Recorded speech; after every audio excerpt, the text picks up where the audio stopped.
Hello, everybody. Welcome back to DND404. I am your DM, Tony.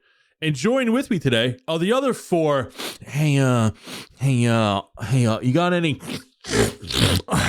games on your phone? Jared! What's going on, guys? Myelin reporting in, and my game of choice on my phone is this little game. It's called Brawl Stars. Oh my god! I don't know if you've ever heard of it, but we've talked about it on the podcast before. But me and Tony got to fly out to their global release, and it was amazing at their headquarters. So I'm gonna rep that one as my my one. How about you, Dan? Hello, everybody. My name is Dan. I play Boram DuMarais, your bog frog artificer, and I am the Sudoku of this podcast. It's the only game I consistently keep on my phone ever. That's true. I've seen him play it for hours on a flight. He's actually not joking. Yeah, I have. I've seen it. I've witnessed it. I play speed Sudoku against myself, so I try and beat my high scores on how fast I can complete levels. Yeah, he plays Sudoku on speed. It's really weird to watch him do a bump in the middle of a fight, but it's wild shit, dude.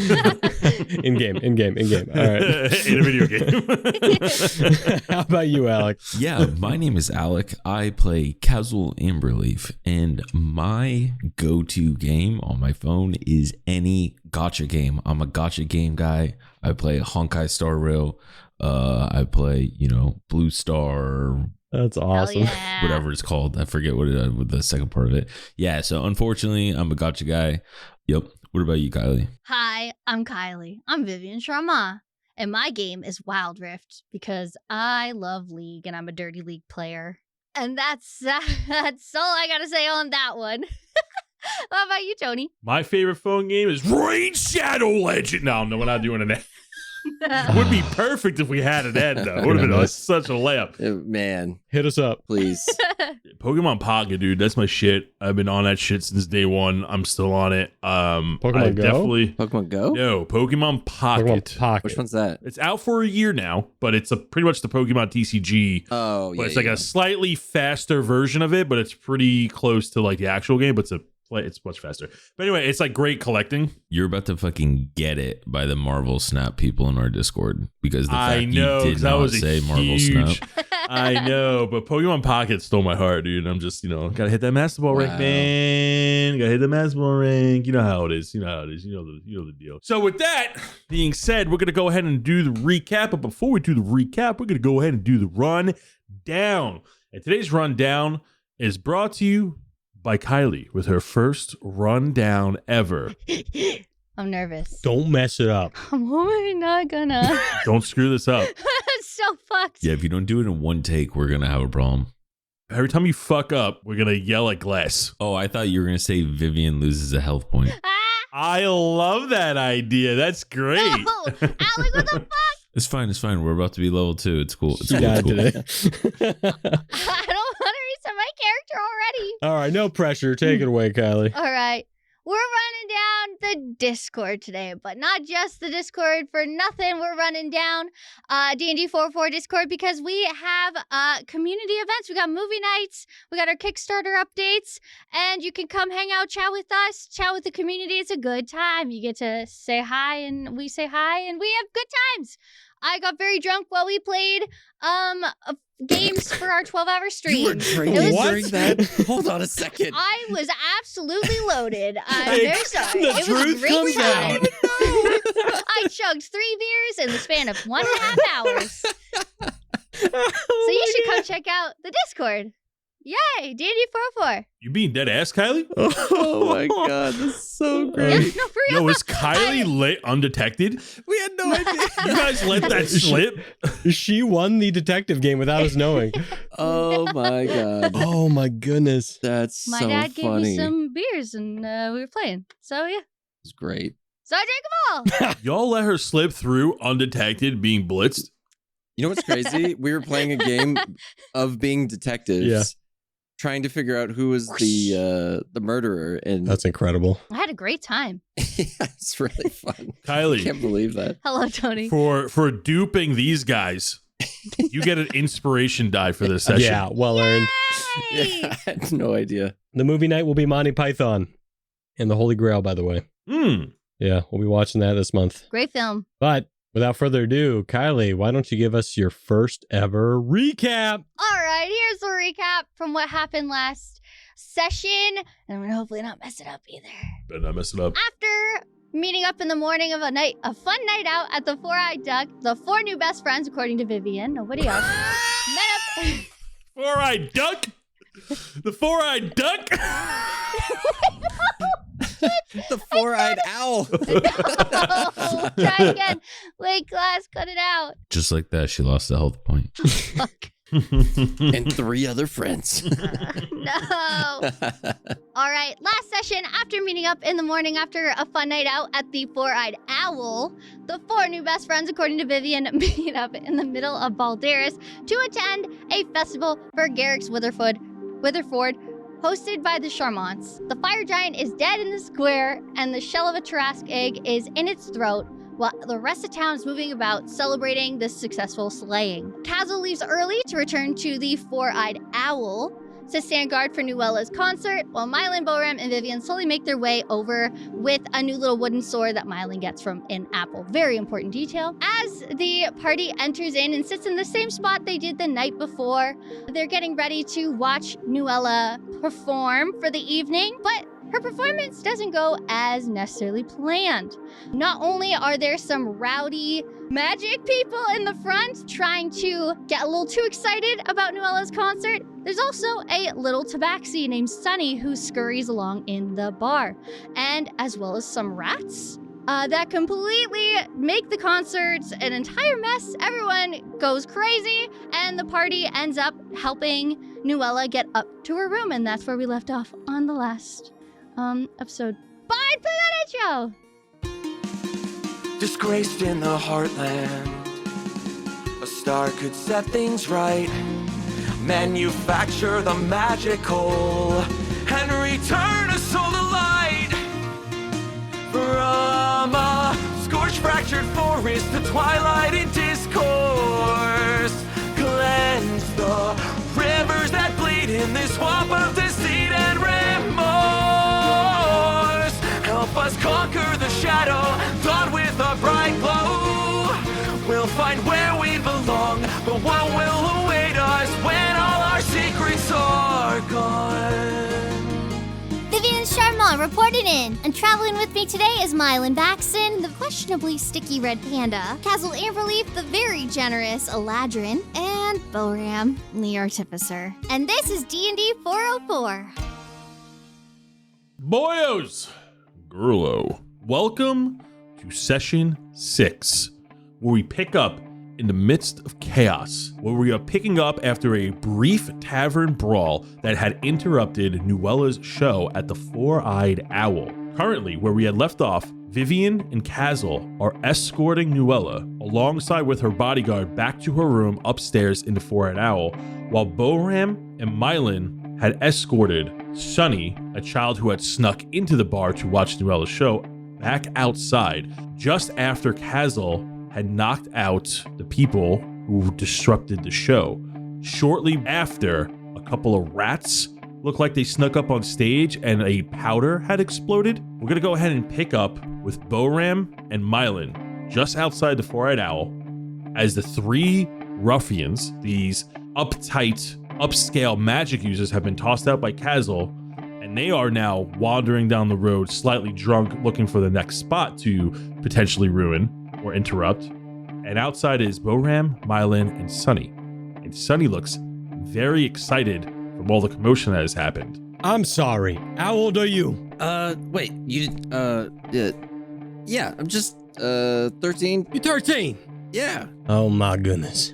Oh, Was that a I problem? give a 13-year-old. Are we still friends? Oh, that's on me. Are we okay? That's on me. Do I still get milk? I mean, I drank when I was like 10, so maybe it's fine. Okay. Listen, what's your name? And I kind of get down on one knee and I look at this tabaxi. Oh, that was so cool. He took his head and he took the other head and then bam! And then he took the arm by the shoulder and threw him out the door. Yeah, it was cool, all right. It was definitely cool. Yeah. But we need to get some things figured out. I'm Boram.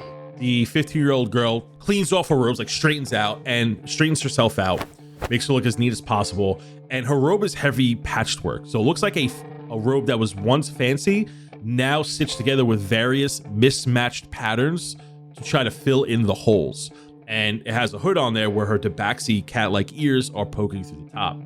And she goes, everybody calls me Sonny around here, and that's what all my friends call me. Sonny, nice to meet you. All right, Sonny. Good to meet you too. Hey, Mr. Ram. I like that. I usually give people nicknames too that I like. Now, bigger question.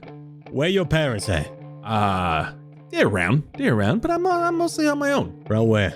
Where you live? Maybe you're from the stacks? No, not in the stacks, although I do like to go to the stacks from time to time. Tell you what, I'm gonna get you home. Nah, I don't need you to carry me It's around. getting real late, I mean, I Petit. really just can't kind of late. Fine. We gotta figure this out, okay? Yeah, I'm here. Now listen. I'm Myelin, by the way. Nice to meet you, Myelin. And she tries to pet you on the head. She's like looking down at you because she's slightly taller than you are, but not by much. My tail wags. Wow, I never seen a talking dog before. This is cool. Okay. Well, that's rude, but I'm gonna just choose to ignore it. Anyways, so we're gonna take you home now. Wait. Hold on there. Now, Sonny. Yeah? Where exactly you live? I live over in the Portside District. That's where my hideout is. You have a hidey hole too? I want to do an insight check to see if she's lying to me about having people that watch her. Yeah, go ahead and make me an insight check. 5. Her parents are out and about. All right. Listen up. Myelin. Mm-hmm. This is real important, all right? Yeah. I'm going to take her home. Yeah. Want to make sure she get there safe. Mm-hmm. Whether she got parents or not, she got to get back there without any trouble. Yep, let's go. No. You got to stay. What? Myelin, listen. No. Myelin, this ain't a game no more. What happened in there? I mean, seemed like fun. A lot of fun. You see the way the guy in the armor just bashed their skulls together? That was good. I like that too. That guy's still bleeding over there. And you see like a guy with a giant bump on his head. But did you see what happened in Nueli? Myelin is thinking and contemplating, and he's like, you know what? There is still some food on the table. I'm going to take her back. I got to get this figured out. I'm going to go back to my place because I don't got tools here. Now, when I get back there, I'm going to do my best to make some kind of antidote, figure this out. And I hold up the rat's head and I like show Myelin. Blah. No thanks. I know it ain't pretty. Rat's tongue is sticking out. They don't taste very good. Myelin, real important. You listen to me, right? Okay. You can climb, no? Oh, very well. Good. And I look back as I watch Kaz'il and Vivien start to walk upstairs as the crowds go after them. I ain't getting back in there myself. You got to get up there and tell them where I'm going to be. Because if Nueli gets worse, you need to bring her to my place as soon as possible. Oh, You got that? okay. You're going to take girl home, and I point to Sonny. I need to go up there and tell them you're going to be at your place. That's right. You remember where my place is? Yes. Can you tell me? History check. Myelin is really good at remembering. 18. Myelin always remembers. You remember how to get there. Also, I learned how to count today too, so I remember that as well. So I got this. That's good. That's good, Myelin. Don't worry. All right. I'm glad you remember where I live. You climb up there in that window. Tell them what's going on, okay? Maybe I'll see you over there. If they need to come, they come. Otherwise, I'll come back as soon as I can. All right. Hands in, okay? We a team now. You too, Sonny. He puts his hand in the middle like a team huddle. Oh, okay. And I put my paw in. He means paws. He means paws. Like a ragtag crew? Yeah, like a ragtag crew. With Kaz'il? Yeah, you friends now, right? Yeah. All right. She puts her hand in. Break on 3. 1, 2, 3. Break, Kaz'il, break. All right, get on my back, Petit. We going. You see that she nods and then jumps onto your back. See you when I see you. Surprisingly light, given how big she is. You know, she's a teenager. As I walk away, I do look into the alley to see if the drugs have been taken. They're gone. I'll find it another way. What is she wearing? What does she look like again? She is a tabaxi child, which is more cat-like features. She has long cat ears. She has a lion-esque tail. Her face, although she is very heavy cat-like features, it looks more like a child's face than a cat. Like, so it's not like furry. We're not talking Cats the musical. We're talking a little more human-ish or elvish facial structure rather than like a full-on feline face. So almost like a half tabaxi, half elf. And she has this long teal robe on that looks like a noble's robe. However, it's clearly secondhand, like it's a hand-me-down, but you can tell that the robe that's covering the majority of her body, at one point, this was a very fancy robe that she probably picked out from a general store in like a bargain bin or even from the trash. And then attached to it is a long teal hood that is like propped up with holes cut in for her long cat ears. All right. hood up. We got to get going.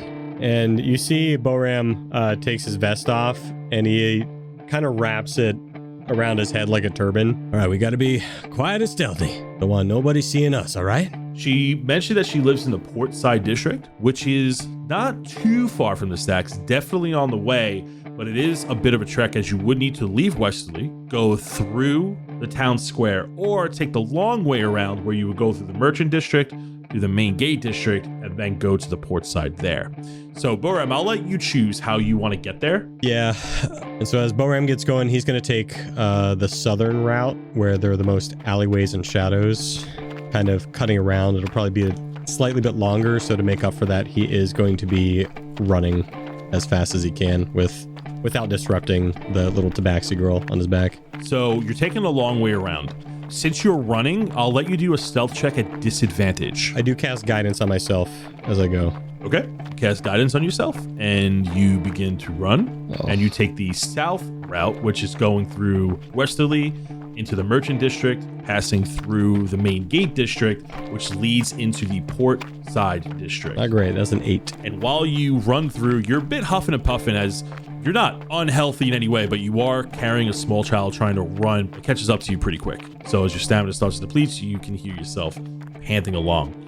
And as you begin to jaunt over, we're going to go over to Kaz'il and Vivien as all the commotion of the people and the fans trying to crowd around Nuella at the base of the staircase, as Nuella's bodyguard and Kaz'il are holding Nuella each by the shoulder, and Vivien, while you're trying to guide them up, there's a group of people just trying to get at her, not realizing that she's coughing. They don't even care that she was just attacked. They're just crazed fans, and a lot of them are just mostly drunk. There do seem to be some faces of concern, but for the most part, they just want to get their hands on her. And you see that she's coughing and is having trouble getting words out as her voice is very raspy. Mr. Umble had mentioned that her room is upstairs at the end of the hall. And as the four of you go upstairs, Kaz'il, your room is in the Four-Eyed Owl. It's the second door on the right.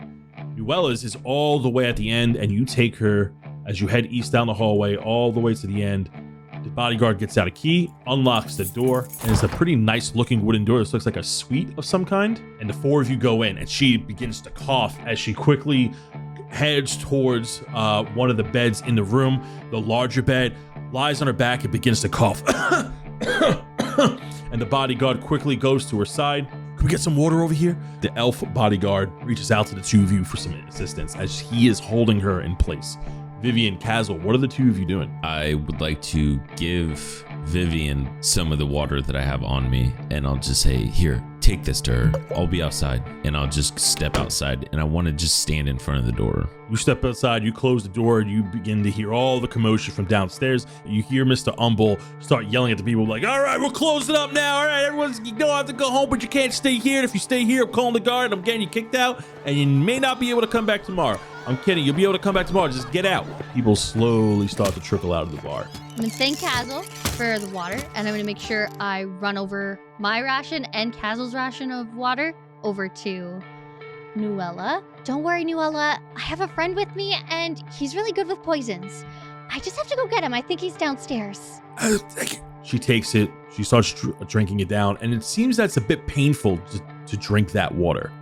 And she's like kind of forcing it down until she can't do it no more. It's like, oh, that burns. What is that? That doesn't taste clean. And you look at her red skin because she's a tiefling. You see that like her veins start to turn like sharp blue, but it's like a gradient where like it starts from like the base and goes up to her chin. Oh. Similar to the poison that you experienced back in the den.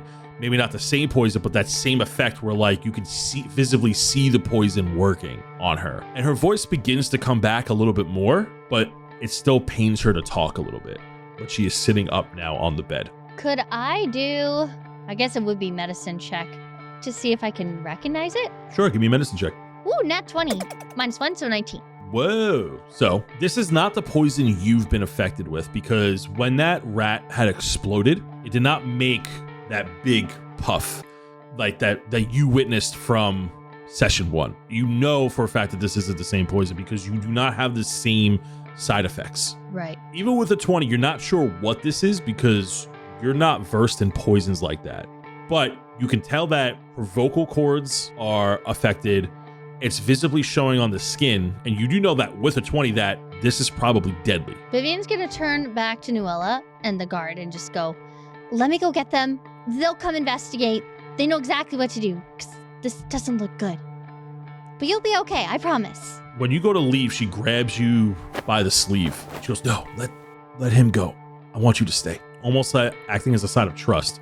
And you see the bodyguard nods his head and begins to walk out the door to go fetch your companions. And as the bodyguard leaves the room, sees that Kaz'il standing out guard, gives him a nod.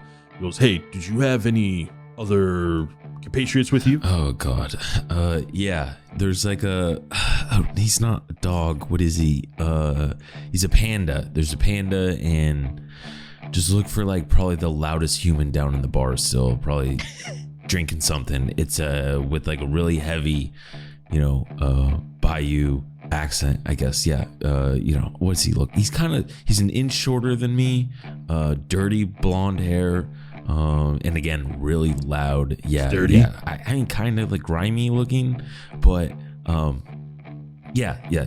You'll see. His name's Boram. Just yell it, and again, you'll probably hear him. And a rat we're looking for? Yeah, like a fuzzy dog rat? Panda. It's a red, rat dog panda. Like one of those really small dogs that people have that they say they're the dog, but they're really just like a giant rodent. No. Very yappy. It's a panda. It's a small panda. Oh, it's a panda. So he's not a yapper. I mean, I wanted to say he's not a yapper, but Myelin, how are you entering the room after Boram gave you the instruction? So I went to come back inside and I grabbed some scraps from the table, but then the guy kicked us out. So I went outside, and then now I'm climbing up the side of the building, looking in each window to find which one Boram was pointing to. Vivien, you hear a knock on the glass as you see Mylin's face pressed up against the window. Oh my God, Myelin! Hey, I found you. Gotta let me in. Well, I know him. He's fine. He's just odd. Yeah, I have food. And Vivien walks towards the door. I don't want to see any more rats today. He's not a rat. He just looks like one. Okay, first I was a dog, now I'm a rat. He likes milk. I'll shut him up, but he's needed. Nope, you have nothing there. I go to grab Myelin from the window and bring him over. He's looking anxiously around. Where's he? Myelin, where's Boram? We need him. Okay. Like, now. So hang on, and he goes into his happy place and recites everything that Boram told him. She's going home. He's taking Sunny home, and then he said that if anyone was in trouble, we need to go to his place. I know where it's at. Amazing. Oh, and then I try to give people some food. It's just the wrong time, but he's still. Thank you, Myelin. We'll say that. I'm good. You sure? Yeah. It's free. I sure. She can barely drink water, Myelin. Oh, then we gotta go. We gotta go. Yep. The Boram. Nuella, are you okay? We have to go to the stacks. It's really important. The stacks? Yeah, Why would we go there? the person that we know who cures poisons cured us, like, literally the other day. All of his stuff is there. He's bringing back a young kid that snuck in. Long story. We have to go to his place as quickly as we can. Hey, something's wrong with this door, and Mylin's viciously trying to open it, but it's not moving. It's a push. oh, see, yeah, that guy right here. This is the panda, and I look at the guy that the bodyguard I was talking to. Okay, and now we're looking for a dirty blonde. No. He's not here. We gotta go. Grab your people? Vivien calls over her shoulder. We have to go to the stacks. Listen, she is not going anywhere. She's in no condition to travel. Look, we gotta go. I was told that if people are sick, we have to go there because we get cured. We just got cured. Look, You tell him. And I point to Kaz'il. As much as I hate to say it, Boram is very good at what he does. We were poisoned and about to die ourselves literally 2 days ago, and he saved our lives. If anyone can do it, it's going to be him. We have to take her there. I'll carry her if I need to. The dirty man. I said dirty looking, I guess, but yeah. It's pretty clean in there, just messy. Okay, how do you expect to get there? I could carry her, I guess, if I need to. We can throw a cloak on her and... All the way to the stacks. What are the worst parts of town? You want me to take her, you want to pick her up, go there in the middle of the night. That is correct. Can Vivien step in real quick to be like, I'll get my people to help us. People? So you could definitely arrange something, Vivien. But it would take a while, yeah? Probably. Would I be able to take her on Silverhoof? Yes. Okay. Then I'll just tell the bodyguard, I'll just say, hey, look, okay, actually, new idea. I have a horse down in the stable and he's extremely quick. So I'll race her over there, drop her off. She ain't going nowhere without me. So I'll tell you what, you get your friend to make up whatever concoction he's making. I'll go downstairs and maybe, I don't know, adhere to a cleric or something to see if we can fix her up. And then you bring your friend back on your horse. How about that? That's not a bad idea. I got an idea. Let's ask her. Who's this? And I go over to Nuella. Hey, do you want to get cured? Very much so. Okay. So what we need to do is we need to go, and he says no, but I think you should say yes. I'm sure there's somebody here that can help. Okay, do you want to wait for them or do you want a sure thing? Persuasion check. Ooh. Can I give him a help action? I was going to say I'm not Armos anymore. I'm not good at these anymore. Hey, I got a 16 without the help. Myelin, with a 16, she begrudgingly gets up and goes, okay, if you think this is the best way to go, then I will ride with Kaz'il. Yeah, we just got healed. So just the other day. So like we really need to like get moving because we only had a few hours to live and we barely made it. So Okay, Myelin, don't let her know any more details. I pick her up as Myelin is talking and I just start leaving with her. I don't remember having veins like that. Myelin, stop talking. Also, if we're gonna be going downstairs, I definitely need to get some more food. Vivien's gonna grab Nuella's hand as she's getting picked up by Kaz'il and just goes, trust me, it's fine. I trust them, and I'll go along too, and I'll cover from behind while you guys go ahead. Okay, you guys got horses too? Would I be able to carry Vivien as well? No. You have a normal riding horse. Myelin? No, pushing it. Okay, I'm gonna grab Myelin. Me and Myelin, we're running. She grabs me by my scruff. We're going downstairs. Wait, I want to grab more snacks. You'll get them later. As I jiggle him a little bit. Kaz'il, you take Nuella. Nuella follows you downstairs since she's able to walk. And you go to Mr. Rumble. Mr. Rumble gives you the key to unlock the stable. He goes, all right, you think you want to ride him through this hour of the night? Make sure none of the guards try to get you for commotion or something because they're going to try to stop you. It's fine. Is there another horse? Is there another horse? Do you have a horse here? I don't. Is there one we could borrow maybe? For an emergency? Borrow. No, these stables here, these stables here are people who have these are people's personal horses that are in there. There is another horse, beautiful brown coat, white spots, has beautiful blue eyes with a blonde mane. Beautiful, very beautiful horse. A little on the smaller side, but good enough to ride. It has a saddle next to it. So when you guys go into the stable, Mr. Rumble gives you the key, goes to unlock it.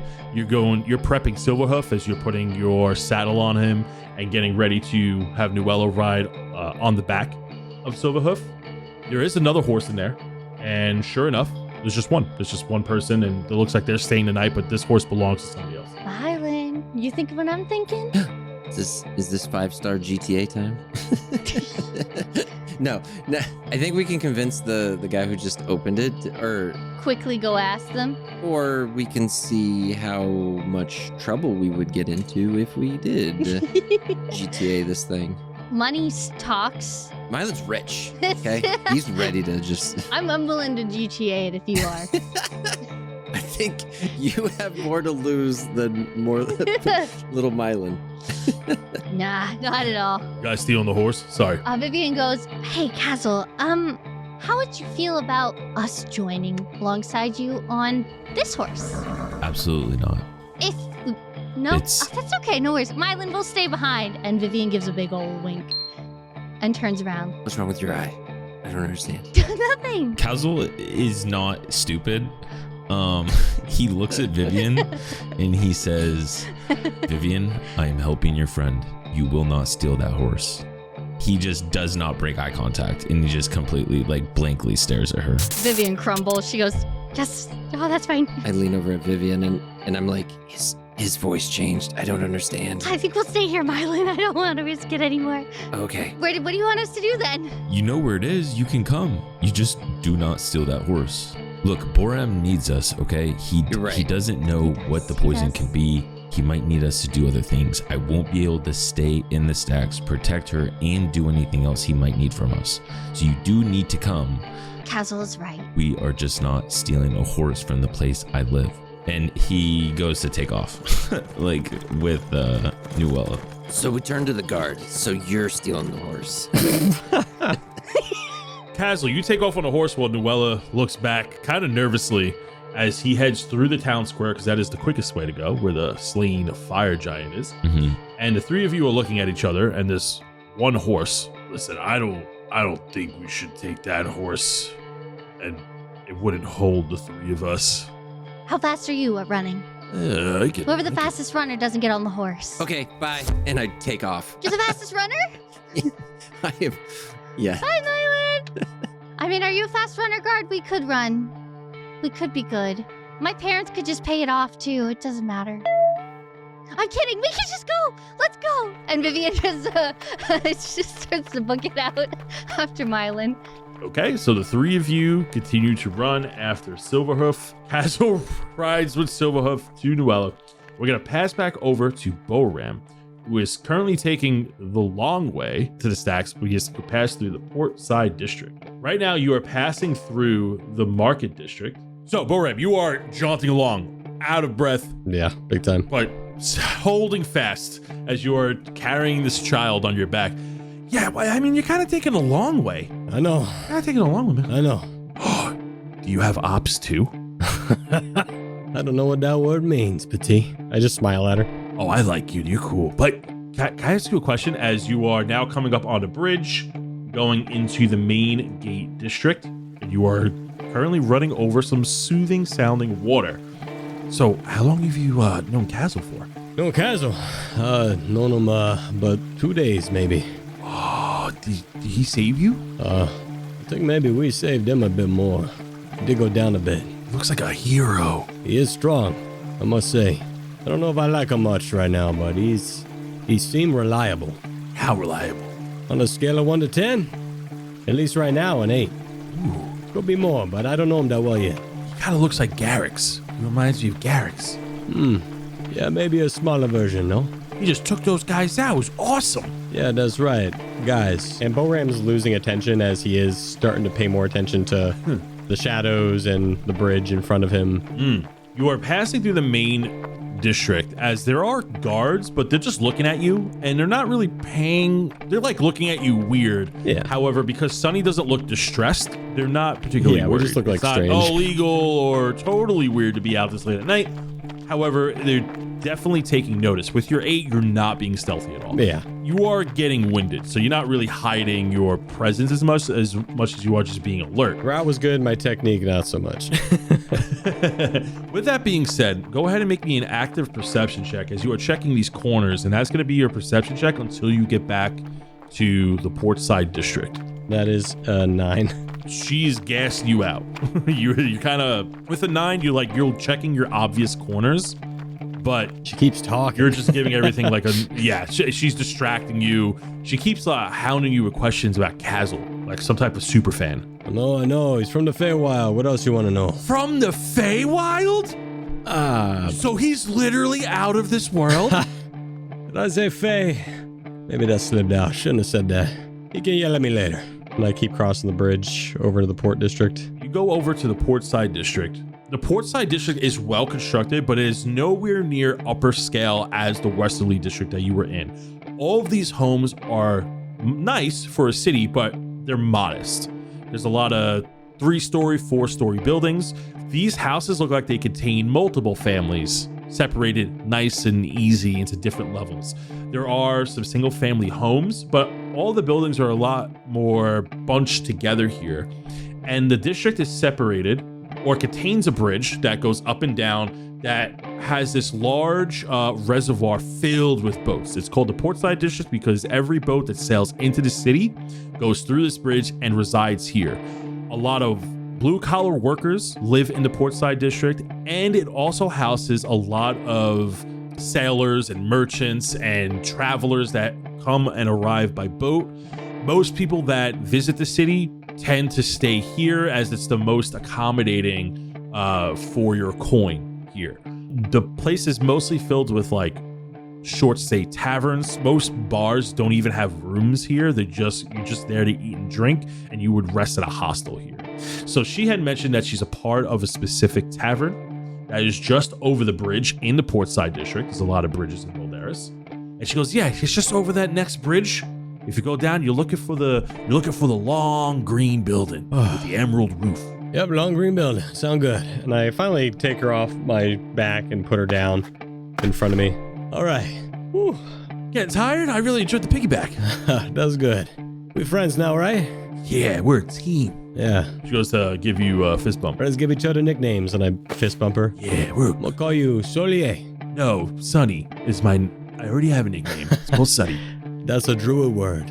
It means sun. Oh, like a sneaky druid, huh? Sure, something like that. She has a scheming face. I like that. I like that name. That's a good one. That's a good Oh, one. you silly. All right. You show me your hideout. I tell you where mine is, okay? No. This is where we have to part ways. Oh, wait. I can't tell you what my hideout is on the first day. I'm trying to persuade her because I am going to give her my location. Give me a persuasion check. Natural 20. Oh, okay. Cool. And you see Boram takes a rock off the ground and he puts it between his hands. You like magic? Yeah. Watch this. And it starts to glow. And then when he opens his hands, the rock is now flat like a rectangle. And I'm using one of my features, my magical tinkering. And one of the things I can do with it is I can include a 25-word piece of text. And I put the address to my apartment on there. Whoa. You might be the only one in this city to have this. She takes it, she looks at it, and she admires it like a business card and treats it with the proper respect. She goes, all right, come over here. And she goes up on her top of like a boulder and she points over to this long green tavern, this long green bar in the Portside town. You see that one with the emerald roofs? Yeah. The roof looks a little slanted. All right, around the backside, there's a little storage compartment there, but I turned it into my own hideaway. You're gonna go there, you're gonna store around the back. You're gonna look, now there's several compartments. You're gonna look for the one that has exactly 3 rectangle boxes, 2 square boxes, and a barrel on top of the 2 square boxes, okay? You're gonna look for that storage container and you're gonna knock 3 times like this. Then I'm gonna ask you for the password. Password. She looks around, makes sure no one listens. She gets real close. I love her. A little spit gets into your ear. The password is bullywug chowder. And then I'm gonna ask if it's the red or the white. You're gonna say the white. I got all that in my brain. You're smart, Mr. And you're Man. smarter than most adults. I can see that. Oh, you already know. Listen, Solier, you need anything, all right? You come to me. That sounds good. And if you need anything from me, you know where to find me. Ba. Ba. Bullywug chowder, the white, not the red. And I give her a little fist bump, and he's glad he doesn't have to walk her all the way there. And he continues on towards the stacks. So she parts ways as you see that she takes off. She is super fast because she's a tabaxi. She has really good movement speed, and you see that she is out of your sight, and you're like, wow. Almost, you're a little amazed by how fast she can run. Ooh, she's speed itself. And she jaunts over the bridge and dips into the shadows, and she's gone. So as you make your way down the road where you had left her, she had began to go southeast in the Portside district. You are taking a main road that is between the industrial district and the Portside district, which is where all the forges are, blacksmiths and armor smiths and anything that has to deal with metal. And you have to kind of go around this district to get to the stacks. And the stacks are a little bit away. However, you notice at the end of the road, as you begin to go northwest, as you turn down the road in between the industrial complex and the other side of the Portside district, you notice that there's a couple of shady people just at the corner of this crosswalk that you need to go, and they have these cloaks on, and you recognize these people. And it's like that guy that was asking you for some drugs at the festival today. 2 cloaked gentlemen. Boram feels confident with his turban over his face. He's going to try to just walk past them, hoping they don't recognize him. He puts his goggles on to hide his eyes. He nods as he walks by. The second you go into their line of sight, they're like, oh, hey, mister. Hey, let me talk to you for a second. Come over here. Je ne sais pas. And he's pretending to be from a different place. Like he doesn't know what they're saying. No, mister, come over here. And they are now approaching you. I mean, he's gonna continue to try and like circle him, just like, je ne sais pas, je ne parle, no. So because you have to cross their path, one of them is going to step in front of you and halt you. Like, look, mister, I'm just trying to find some of that. Just trying to find some of that glow dust. You got that glow dust? I do not know what you are saying. Okay. You got some, cabbie fare? You think you could toss me a couple of coins? A couple of gold to set me straight? Maybe 2 gold? Maybe 3 gold? That's fine, here you go. And I throw 5 gold over into the alleyway. You throw 5 gold, they look at it and they go, dang, wow, mister, you're real generous. And you see that one of them goes, goggles. Like mouths the word goggles as he's like you see that he's like studying you a little bit as 2 of them go to chase off to grab the 5 gold that you threw. Okay, night is good night. And he tries to keep walking away. And you make it past them. About 10 minutes pass, and as you go to the main dirt road coming out of the Portside district, as you exit through the Riverside district, you see rushing on a horse on Silverhoof is Kaz'il and Nuella, and they pass you. Hey! And blazing speed. Dindrin! And I pull my vest down so he can see my face. Give me... It's pretty set on riding. Kaz'il, give me a perception check. All right, let me see. Perception. Ooh, that's an 8. They do not hear you. He does not hear you. He's going too fast. Piquet-toi. That's bad. Guess I'm running. And he'll just chase him. So we're going to fast forward just about 15 minutes here as Kaz'il makes it to Boram's place. As you tie Silverhoof to the base level of the stacks, you go to this very shadier part of town as Silverhoof is having some trouble now navigating through the harsher environment right before you go through the cobblestone streets. And this place is very compact, so Silverhoof is having a hard time going through some of the alleys and pathways here. As you get to the base of Boram's tower and you get off and you go ahead and try to tie him securely, but you do get an odd sense that like you probably shouldn't leave Silverhoof unattended for too long around these parts. Yeah.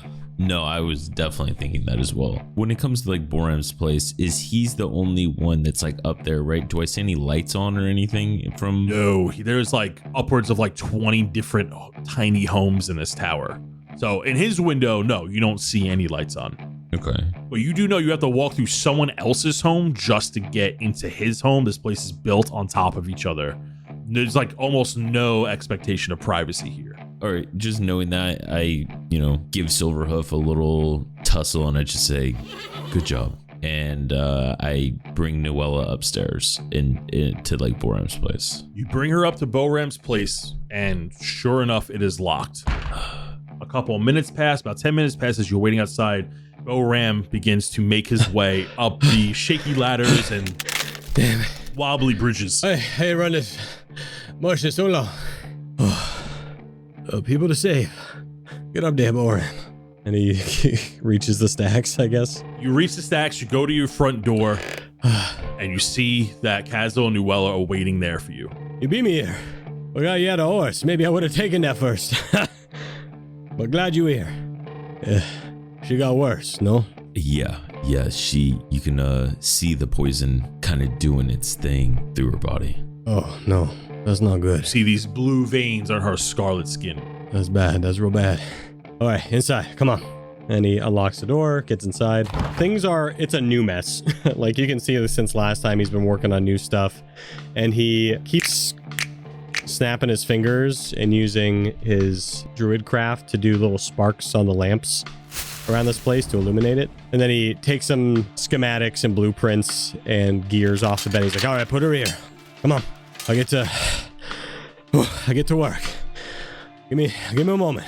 She goes over to the bed and she looks at it as it looks very messy, it seems. She goes, okay.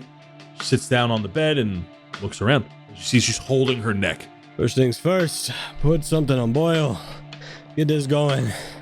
And you see he starts dissecting the rat's head, but then he looks over. He's like, all right, before I get too dirty. And he takes a rag and he puts it in a bucket of water near him. And he walks over, pulls a stool over to where she's laying down. Idea. Name's Boram. Charmed. And she like sticks out her hand and then quickly grabs her throat again. I know it's not good right now. May I? And he reaches his hand towards her hat. She kind of guards it and then takes it off herself. And you see that when she takes off her hat, she has these very sharp tiefling ears. And she puts the hat safely beside her and keeps it very close, like a prized possession. All right. She's a single horn, but it's wrapped around from her left to her right. And you see that there is a stump where a second horn once was. That looks like it was removed because it was like hurting her. All right, lay down, okay? Elevate your feet. And he puts a pillow under her legs. She lays down and begins to close her eyes. And he feels her head and feels that she's kind of heating up, puts the rag on her head. Hey, Dindrin, keep this on her head, okay? Mm-hmm. And he walks away. And he's starting to get into a mode, and he's like kind of only looking at things that he precisely needs to look at in every moment to try and save time. Without even saying anything else, you just see him start going to work. And he starts dissecting the rat head, looking through the veins, pulling out bones, and trying to figure out what to do. Vivien, Myelin, you eventually make it to the front door as 10 minutes pass. All right, it's right up here. It's right up here. This is it. Let me in. Yeah, I hope so. Let me in. And we're pounding on the door. I can get up and go to the door to let them in. Kaz'il, you let them in. Myelin and Vivien are now inside the apartment. Boram, make me a medicine check. Yeah, that's going to be a 16. With a 16, you are able to craft an antidote using the rat's head and various herbs that you have laying around the apartment. Okay, that ain't too bad. It is kind of similar to the mushroom we saw. Dindrin, you remember that? Yeah, I do. Maybe you already deciphered that while you was waiting without me, but shouldn't be too odd. Give me about 10 minutes, okay? And then he just waves at Vivien and Myelin. Is the guard there too or no? Yeah, guard, come inside. Yeah, he's slowly trying behind. He goes, I'm sorry. we need to go through someone's living room. Who the hell is this? Rethinking that horse now, aren't you? Yeah. Who's this guy? I mean, I want to solve the living room, bro. He's He trips over some junk in your... Hey, please watch yourself. What is it? He says that without looking up. Nuella smiles at you, Vivien, and then sees Myelin and then kind of rolls her eyes like... and she puts her head back down on the pillow. Oh, she's getting worse. Vivian's gonna run over to hold her hand and keep her distracted. You comfort her. We are going to move ahead 10 minutes where Boram, you had finished this antidote and are now administering it to her. Yeah, so I kind of smash up a bunch of herbs, put it all together, and Boram is also... He's not hiding this, but he wants to start smashing up like sunflower seeds, egg yolk, some other things, kind of like a lot of things you'd see in like melatonin, so that she can sleep. He wants to like knock her out. Okay. All right. You see this, the chair he works on has like a nice velvety cushion and is actually taken care of kind of well. And it has rollers, and he rolls over to the other side. All right, excuse me, pardon. Oh, sorry. Don't mind me. Just move a bit, okay? She's getting out of the way. All right. Leaned up against the wall, hitting stuff while she scoots over. All right, this is going to cure you and also going to knock you out. Real good, though. She nods. You need to sleep. Okay? It worked for us last time. It sure did. No, listen, I'm sorry we had to meet in these terms, but maybe tomorrow we have a better conversation. For now, you rest. You get good. You get right. And he hands it to her, and he did his best to add like some floral notes in there just to like make it smell a little better, but it also does not taste great like the other one. Maybe plug your nose. She takes a swig, swigs it back, lets out a loud burp. Oh, good job.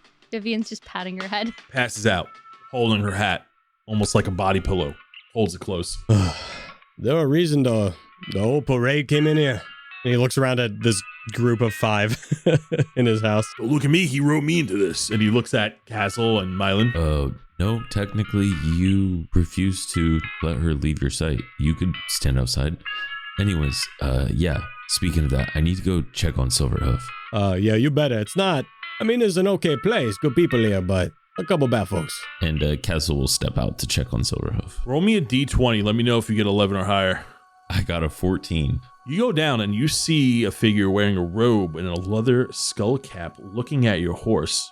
Almost going to reach up to go to try and touch its mane as if it's trying to pet it. We're going to get to that in just a second. As Kaz'il, you leave through the apartment to go check on Silverhoof. The bodyguard goes to sit down at the table you have at the center of the apartment, Boram. He goes, all right, if she's staying here, then I'm staying here. She's my responsibility. She ain't going nowhere where I ain't. So, respectfully, takes a seat. You got something to drink here? Because I could sure use one. Respectfully, I don't much want you in here. You a stranger. Respectfully, I don't want her in here either, but here we are. Yeah, I didn't ask for this, though. I'm just to help. And he rolls over and starts working on. You see he takes his goggles off and he puts it on a little column, just like a metal column that holds it up, and he starts working on his own goggles. Vivien's gonna sigh and look down and start to get up from beside Nuella and just walk over to Boram and say, do you have anything to drink here? I'll take care of the other two. I really don't want anybody else in here while I'm working. You guys gotta stay. I don't think Nuella wants to be alone with a man. That's fine. All right. The second she's awake, we'll leave. I'm gonna be working all night, though. You guys cool with that? That's fine. Vivien nods. You're home. All right. By your ear.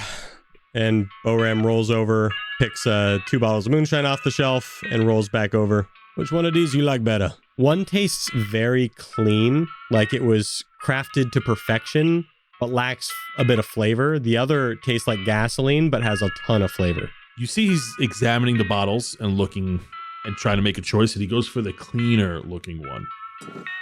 All right, he can stay. And Boram goes. And Boram's finally found one other person that has liked this in his life. That's the first one ever, outside of one. And Boram starts just working on his own material over here. You see that the bodyguard kind of keeps to himself. He understands, you can instantly get that he understands he's not in his home, but he is forcing himself to be in here because he's sworn oath to protect Nuella. He's her bodyguard. So you see that he kind of keeps to your table, and he leans like one arm onto the table while he's drinking with the other arm, and he's just facing Nuella and trying to mind his own business. And before he leaves you to your work, he speaks over to you, and he goes, "The name's Durali, and I appreciate you letting me stay here while Nuella rests." Boram, not too bad to meet you either. Especially a man with good taste. And he doesn't even look up. He just waves backwards as he keeps working. Does anybody look at Durali when he does that? Vivien will turn around, give a curt little nod, and go, "I'm Vivien. Hello." Myelin. All right. Pleasure. So Nuella is currently being healed as she's resting through the night. And Durali has kind of made himself a little spot at the table, just watching. And he doesn't look like he's planning on getting any sleep, but will probably doze off. Vivien, you are by Nuella's side, and Myelin is also at the table, question mark? Yep. Kaz'il, as you go down to check on Silverhoof, you see from behind that there is a robed man trying to reach over to pet Silverhoof. And he has a leather skull cap on. He has like big brown boots on. I'm going to say, hey, stranger, I would not do that. He bites. And that's all right. I ain't got no flesh to bite off. And you turn around and you see a skeleton in a skull cap looking at you. And he's holding a mug in one hand, and he waves at you with a bony hand, with his bony free hand. He goes, I ain't got nothing to bite off, so unless he just want a big old chunk of calcium, I ain't too worried. Beautiful steed you got here.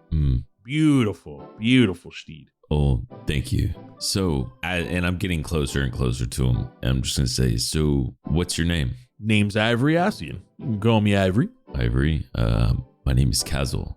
Kaz'il Amberleaf. It's nice to meet you. That's a beautiful name you got. I love that name. Thanks.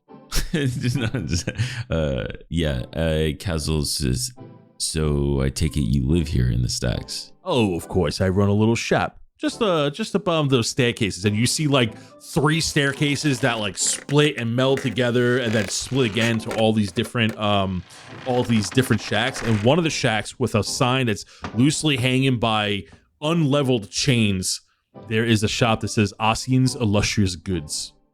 That's my main money maker right there. That's where I hang out. That's where I live. But I ain't much for a sleeper, so I was just taking a stroll around town. I just saw this beautiful man you got here. This is absolutely wonderful. And I gotta ask, what is a well-dressed up knight like you with a beautiful horse like that doing in a rundown part of town? Well, just running errands for my boss. So running errands in the dead of night? The night's deader than me, and you know what? Here we are. Think about it. There's less people in the streets. You can move around faster.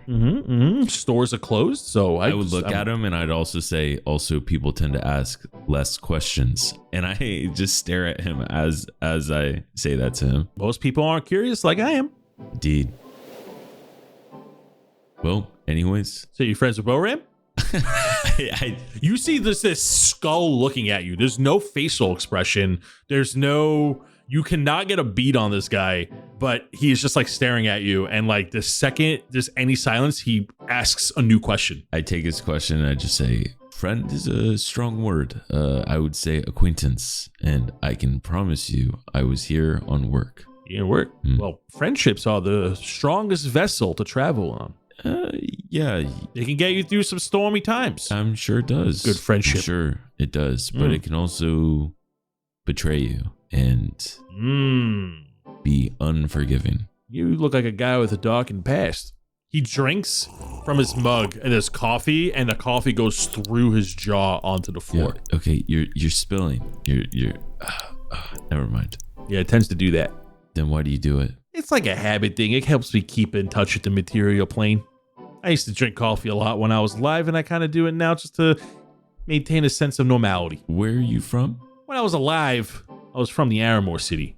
But I figured it was time for a new start once I got my legs back. A dog had them for a long time, and then he buried them, and it took me a while to dig those back up. Yeah, give a dog a bone, you know? I know. Hellhound just wouldn't stop stealing my legs. Yeah, they tend to do that sometimes. They're very possessive. Damn tieflings and their dogs. It's crazy. It's crazy. Well, anyways, and he gets on his silver hoof, and he's like, well, Ivory, it was nice to meet you, and who knows, maybe I'll come by and check out your shop sometime. Oh, please. I got a lot of interesting wares in there. As long as... I'll give you a good price, Kaz'il. I was Kaz'il. gonna say, as long as you give me a good deal. Absolutely. I'll give you the special Eladra discount. And he goes to wink, but he says wink because he can't actually wink. Can I want to just roll like an insight check and just see if I understand if he means he's actually going to give me a discount or if he's going to scam me because he thinks I'm rich. Go ahead and roll me an insight check. I got a 9. You have no idea. That's what I thought. Okay. Well, I'm going to go tend and look around and talk to other people who are the creatures of the night. I wouldn't keep Silverhoof unattended too long. We got a couple of skunkins around here that like horse meat. Have a good night. And you see that he just like turns, pivots, does a 180 and goes down an alleyway. Nice. Oh, actually, and he comes back around. If you see Boram, tell him I got some good. I got a tip for him if he wants to, cash out sometime. I got some info for him that he might be interested in. Okay, bye. And then turns around and goes down the alley. Kaz'il kind of just like shakes his head, like what just happened, and he starts to ride back. You're gonna retire for the night at the Four-Eyed Owl. That's correct. Okay, you go ahead and you ride back, and with Silverhoof, you make it there with ease. As you go back to the stable. I would also say he probably wants to spend a little bit of time helping clean up the inn from like all the commotion and stuff. Absolutely. You see Mr. Umble and some of the night staff cleaning up. They have most of it under control, but they appreciate a helping hand. Umble goes, oh, you're too kind, you're too kind, you're too kind. You're too kind, Kaz'il. Thank you. I couldn't possibly accept it. Thank you. As we go back to Boram. Yeah, the night goes on, and Boram works on his goggles. It's not going the way he wants, so he gives up on that. He starts working on his coat. That's going pretty well. He's stitching something into his coat.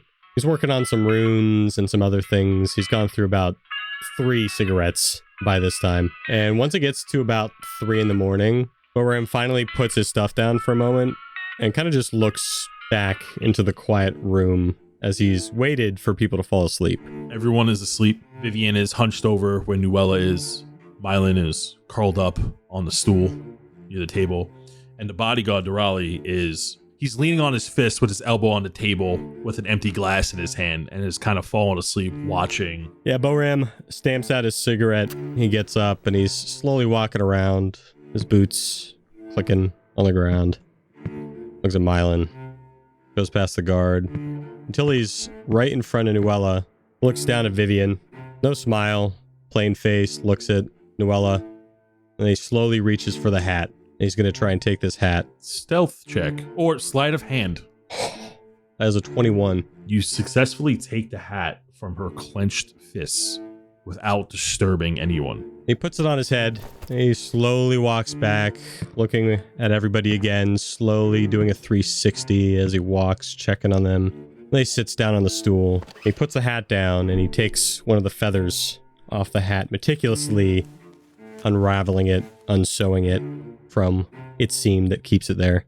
You see that he puts this feather down on the table. And he takes out a bottle with a little bit of oil. He takes a brush and he puts some oil all over the feather. A quick note, when you take one of the feathers, you feel this immense heat from the feather. Extremely hot to the point where you need to wear gloves to hold it. Oh, he's wearing gloves. He's almost always wearing gloves. And he has a feeling this is exactly what he thinks it is. But just to be safe, you see that he hovers his hand over this and he sparks some of his druid craft. And as he does that, bits of electricity, static kind of go over, and the oil starts bubbling and rising, almost like bokeh, like camera bokeh, and slowly going into the crystals on his fingertips. And runes start forming on the saucer at the back of his hand as for 10 minutes he casts as a ritual Identify. Cast, Identify.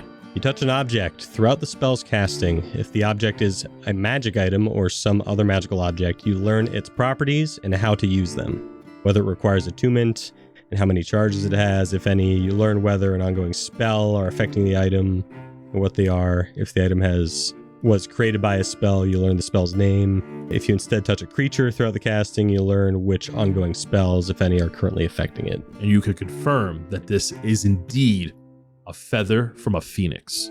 Now, phoenix feathers are used in many magical items and crafted in many different ways.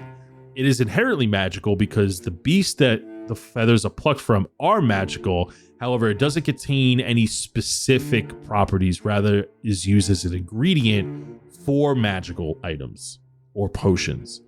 Specifically, the contents that a phoenix feather would be used for is bringing somebody back to life. It would also, as far as weaponry goes, or armor, fire resistance, or fire wielding. For potions, it could bring somebody back to life. It could also create brews or potions that would grant fire breath and anything of that nature. When the Identify confirms his suspicion, he straight up just stares at it for 30 seconds, hand twitching, and finally snaps to and breathes finally. And then he's gonna spend, if I take 10, can I get maybe an advantage roll on crafting a fake phoenix feather to put in its place? So taking 20 or 20 is the rule so for those that don't know what taking 20 is, you are spending 20 minutes to get a 20 roll. Yes, you are in a controlled environment. I will let you do that. So rather than the taking 20 you have to do here because of what it is, the trick here is copying the heat of the feather. Yeah. So tell me, so that's pretty hard to do, and I don't know how you do it. So you tell me how you would mimic it or create a copy of that heat onto another feather that resembles the other two, because there are 3 phoenix feathers on this hat. I'm sorry, 4. There are 4 feathers on this hat. What he's going to try and do is he's going to take reactive minerals that when they sit next to each other, kind of like when you crack hand warmers, that they would, as they move naturally, swaying as she would walk, they would brush against each other, creating friction. And he's going to kind of take a lot of time taking a feather that he has, painting it, adding those kind of elements and working on that. What tools are you using? He would be using his artificer tools, his tinker's tools. Okay, and what stat does that use when you make a check? The check is up to you, but I get proficiency in that check, I believe. It would be an intelligence check because I'm using my intelligence to do it. You're going to use Arcana here, okay, because you're trying to mimic the properties of a magical thing. So I'm gonna rule this as an Arcana roll, and you can add your proficiency bonus because you're using your tools, but the roll is going to be Arcana. Gotcha. He makes it look good, but he knows the application process can be a bit tricky, so he breathes and casts guidance on himself, looks back at everybody, and then he begins applying the minerals, and it's not great. That's a 15. A 15 is good, and At a glance, it looks like a phoenix feather. The heat, you are able to apply some heat for it. It is not hot enough to mimic a phoenix feather, but it does give off heat. You think that with a 15, you may be able to buy some time. And Boram's hope is that the other feathers also help a bit with that, is the hope. Yes. So to somebody who doesn't know what they're looking at, this would probably pass. With how she was holding it and clenching it, you think it's only a matter of time before she discovers it. And that's up to you if you want to go through with it. Oh, he is. Oh, he definitely is. And then you see that he kind of takes the phoenix feather and he goes over to the chest that has his tools. He's going to open that up, and he's also going to grab the rod. And it is like maybe 4 a.m. now by the time he's finished this. And can we say I've finished making my artificer infusions as I've been working through the night on this long rest? Yes, everybody will be gaining the benefits of a long rest during this. And although you'll be tired tomorrow, I'm not going to ding you with any penalties for working through the night. This is your downtime activities. Okay, so you don't necessarily need to sleep for 8 hours straight. You can work through it. Since I have that infusion, you see that Boram has finished working on his coat. And the coat is studded leather armor. That is his armor when he puts that coat on. But now he's stitched in a makeshift bag that is inside the coat. And you see as he puts the phoenix feather and the rod in that pouch, it disappears as he now has a bag of holding. You created a bag of holding? I did. I used one of my artificer infusions to do a bag of holding. You make a bag of holding? Hell yeah. And then he takes the hat. He walks over again, eyeing everybody, and then places the hat right where it came from.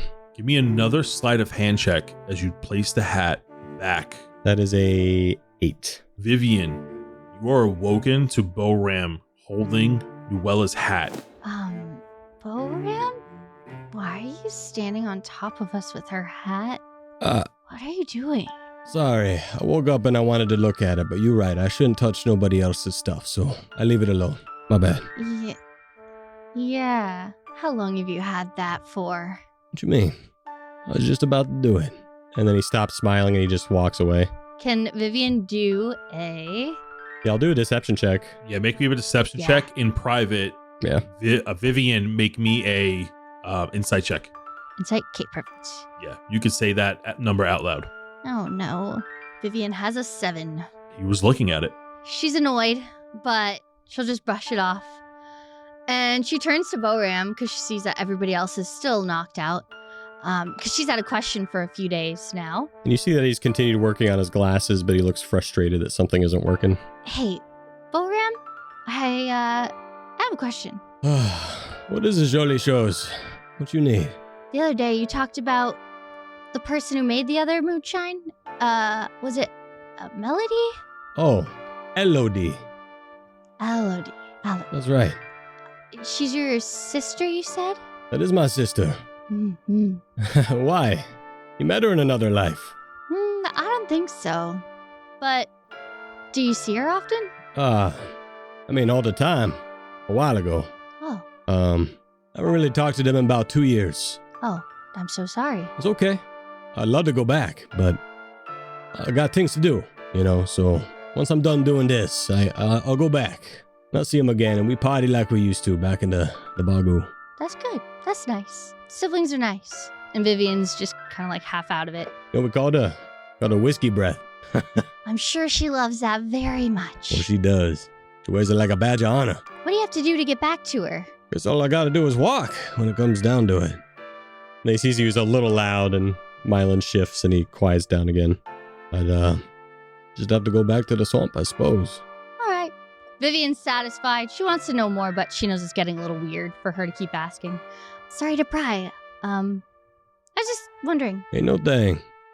And Boram, you do notice Boram looks a little sad for some reason as he's talking. Maybe he's frustrated at the goggles, maybe it's what you brought up, but he's definitely not in the best mood, and he has been working all night and is still not sleeping. Vivien's going to keep that in the back of her mind because she thinks she might have something in common with Boram later on, but she's not going to touch it now because she's way too tired and also not knowing what was going on with that hat.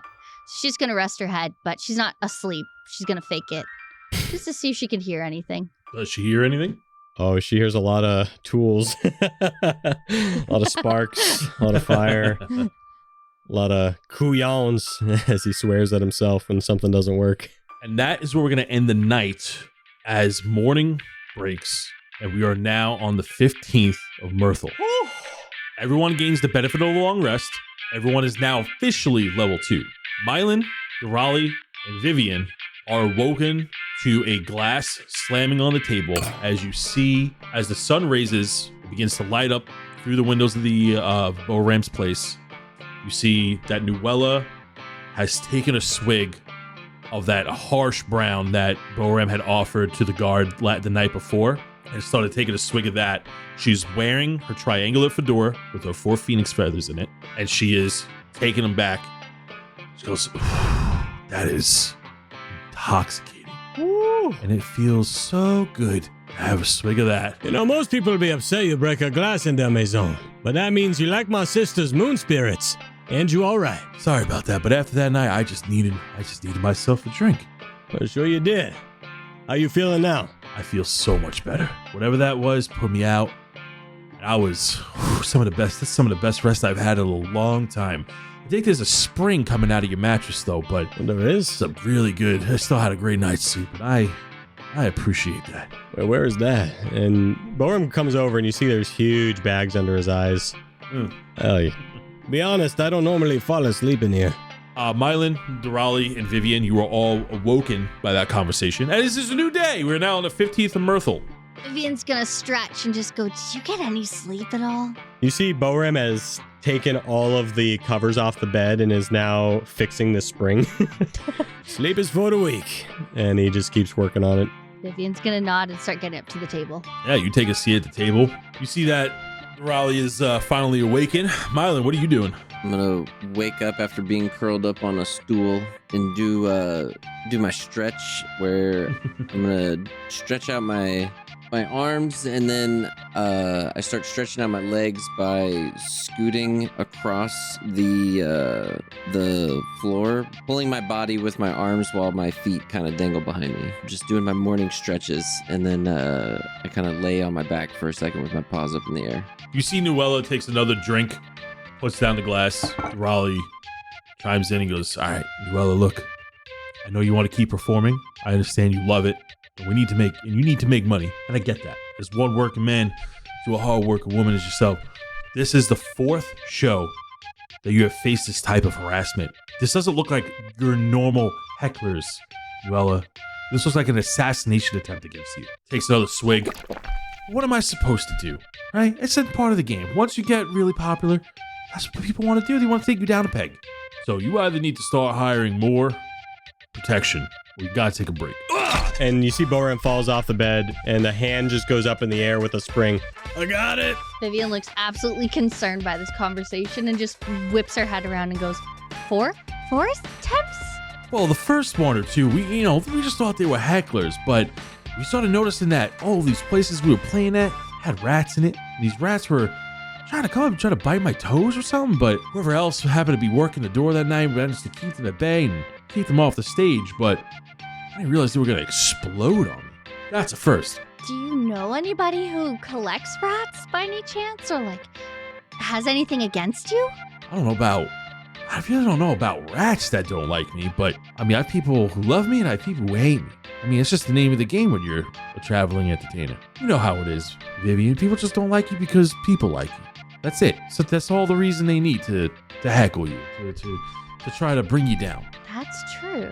Do you need more money to hire more guards? Or do you just don't want more guards? Well, I don't want to walk around with all these people. Then it proves to them that I'm scared. Then it proves to them that whoever's trying to break my show down, that it's working. And then I need more of these people to walk around me. Then people are going to start feeling unsafe. They're going to start thinking my shows are unsafe. I'd just rather get the problem with the bud. But maybe I do got to take a short break and try to figure out who's doing this. Might be a good idea for your safety. I'll figure it out. And he slams a spring down on the table. You will? Oh, yeah? How are you going to plan on doing that, Potion Maker? I got connections. You see. You find out. And he just smiles real wide. Well, look, if you could figure it out who it is. I thought I had a lead once, but that man hasn't been in town in a long, long time, ever since this big scandal he was a part of. Who? She mentions the name Grep Dunpipe. It was once a very popular bard in Baldaris, now shunned from the spotlight.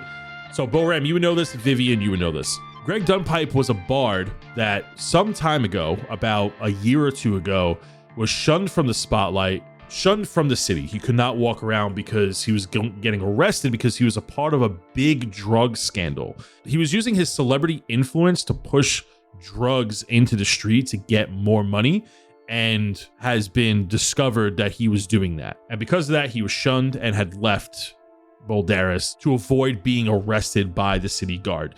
And you do know that he is wanted. There is like wanted posters, and most of them have been torn down over the year. It's more of a name that people know that he was a bad guy with the front of a good entertainer, and people know that he's wanted, but he hasn't been around. So like those rumors started to die out over time. And yeah, she mentions that, like, you know, I thought it was him, but I mean, he's not in this town anymore. He'd be arrested on the spot if people found it. But I didn't think too much of it. But then I started getting these weird letters. What letters? Do you have any on you? She goes, yeah. She reaches into her side satchel, pulls out about 3 or 4 letters, and they are death threats. And they're all mocking her voice. They're all pretty much calling her a bad singer and how they're going to rip out her throat so no one has to hear her atrocious voice anymore. And one of the notes has a line written on it. She can't hear that her pitch is off anyway. I hope she chokes on it. Noella, you didn't think that was something to maybe investigate before you went on stage again? Well, I tried, but what am I going to do? Stop working? That's why I got him, and he's really good. And gives a little nod and salute to you. I mean, he didn't stop that rat. I wasn't going to say it, but Boram's got a point. Ha! Did I say that out loud? Gives you a side eye. I side-eye him back. Well, Noella, do you have a place to stay that's safe for the time being? My home is pretty safe. Okay, maybe it's time to go home. Maybe we could look into this so you can get back to work. Yeah, it's about that time. All right. I think I'll take a week or 2 off before I start booking any more shows, and I got some time on my hands. I think it's time to take a well-deserved break.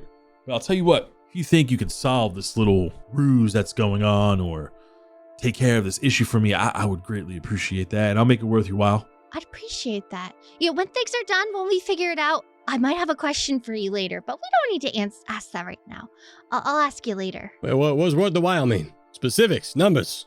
What we got? She looks at you. She goes, well, I mean, depending on how severe it is. I mean, if it's somebody who's really trying to kill me, then, well, what do you want? I mean, I just need coin. I don't know what y'all need. Vivien shoots daggers at Boram aggressively and goes, listen, we can figure this out in a little bit. I will have a favor to ask, but we could sort it out first. And Boram, if you need coin, we'll figure it out. Figure it out. I don't live off of figure it out. Myelin needs food. He is absolutely aggravated. Yeah, now his hands are on the table. If you say this right now. Say what? Come on, say it. It's not the time to. I need a favor from specifically Noella. If you'll have it later, as she turns to Noella and just rests her hand. Not going to use you, of course, but I have a question. We'll pose it later. Because that was a lot this past day. You don't need to have anything more shoved on you. But if we solve this, I do have a favor. And I'll help you with the coin for him, since he's so needy. And Myelin will get you food. Yeah. I'll be happy to pay what the job's worth, and I do appreciate everyone's help here. Yeah, you know, a hot tub sounds real good right now, so I think I'm gonna go ahead and I'm gonna take you all on that idea about resting for a little bit. Yeah, you do that. Here, I packed you some herbs to go.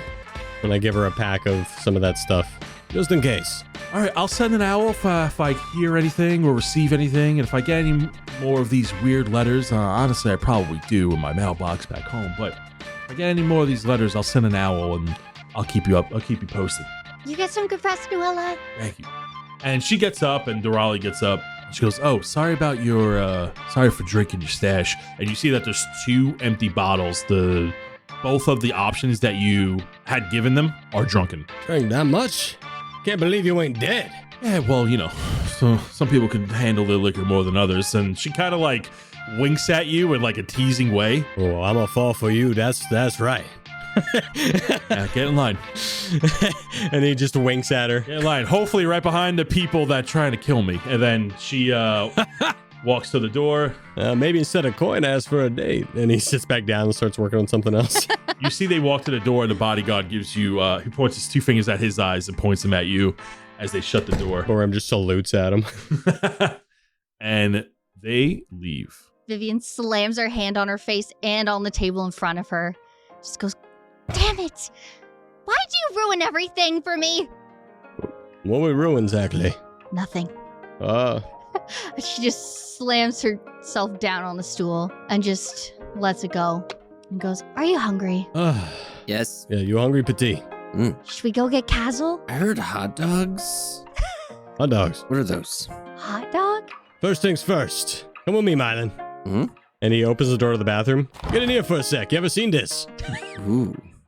What we got in here? Yeah, look at that. Look at that. And Vivien, as you watch Boram and Myelin go in, Boram slams the door and you just hear water start running. No.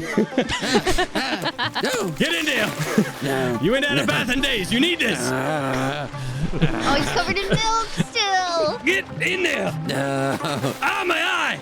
That is where we're going to end this session. Oh my god, dude. Oh my The God. water's worse than the fire. Oh my God. Myelin remembers that. Oh, for yeah. sure. There ain't no way. You've not had a bath in I don't know how long. I've been thinking about that. Yep, it is for definitely 5 sessions. stinky. It is definitely stinky. Oh, yeah. Oh, that is the end of session 6. And you have some directive. Somebody has given you a quest. Kaz'il's Woohoo. resting at the 4-eyed owl. I just realized he's nowhere near you guys. Nope. We'll go find him. He's just in a nice, peaceful trance in his room, just chilling while everything else is going on. He's like, maybe we'll get some breakfast after this. Wow. Oh, man. All right. Well, does anybody, any closing notes or recommendations before we close out this episode? Who's got a wreck? I have one, but I feel like I've already given one, so I want you guys to do it. Oh, I got one. Ooh. It's been a while. I was watching a lot of movies this past week, or a couple of weeks now by the time this airs. But you know me. I love my militainment, right? I love a good military movie, right? There's a movie that came out recently this year. It's called Warfare. It's pretty good. It's about a mission that goes awry, and like the whole movie takes place in this like kind of like this one house in like the Middle East, and they're trying to get back, trying to get to safety, and things get real crazy. Has a lot of cool actors in it, and it's based off a true story. It's called Warfare. I would watch it on Amazon. Go watch Warfare. It is on the violent side, just so for those who's queasy, whose stomachs are queasy, Yay, it violence. is on the violent side. Gotcha. All right. Well, it's time to spin that wheel. The wheel of intros. Yes. It's skated by Wow. Jared, barely onto Dan. Nice. Wow. What was mine? By the way, there's like 18 names on this thing. Yeah. And we, Yeah, we haven't gotten anyone else. Wait, why do some people have bigger slices of the pie? Yes, I'll explain that. So after you have been picked, your weight goes back down to 1. So you're less likely to get picked again for a while. That makes sense. Yep. Gotcha. As the cast members, I prioritize us less, so our max weight is 4 actually. Everybody else has a max weight of 10, and we are thinking of adding more weights depending on Patreon tiers. So we'll get back to you on that. Fun. nice. But everybody, Cool. get ready, because next time is the other 3 mascots on my cereal boxes. Oh, love that. Love that one. That's cool. That'll be a fun one. All right. And Alec and Reese and Alara, please give me new ones. I've got one I'm going to send to. All right, we're gonna go ahead and end the episode here. Everyone, give me your most Taylor Swift goodbye. Yeah, we can see that. You're right. We should do that one. Give me your most Taylor Swift goodbye. I don't know about you, but I'll see you later. I'm Taylor Swift. Goodbye. Oh my god. All right, everybody, it's time to get into them Patreon shout outs. So let's get to it. In a rain-soaked alley behind a tavern, a hidden door opens to a cramped, candlelit loft where the blood-shard bandits meet in secrecy. The smell of wet leather and old smoke fills the room as they huddled over a battered chest containing their latest prize. A pulsating crimson shard that almost seems alive. Plans are argued in hushed, urgent tones, while lookouts keep watch through the warped slats in the wall. In this covert gathering is Artemis, Julius Kendrick, the Dread, Morgan Uthiel, Sly, Knockmock, Brandy Woodburner, Gloric Nightbreaker, Sheila, Rocco the Croco, and Lord Drama. In a cramped workshop beside the secret loft, the Stygic College alumni mix potions and hammer out enchanted tools, their magic crackling through the air. Among them is Mongo, Sergio, Saint Chaos, Punk, David LaChance, and Chartreuse Charlie Vexshade. And last but not least, Humbrea's mightiest and cutest heroes, Man with Glass, Kezus, Johnny Tar, John Hrol, Heart, Drown, Cypress Daywind, Annie, the Master of Weapons, Bjorn Battleborn, Nico, and Morgoth the Unbroken. And that's it for this week's shoutouts. If you want to be a part of it, go ahead and find out how by clicking the link down below to patreon.com/DND404. That is patreon.com/DND404. The link is down below in the show notes. And until then, thank you for the love and support, everything in between, and we'll see you next time. Bye.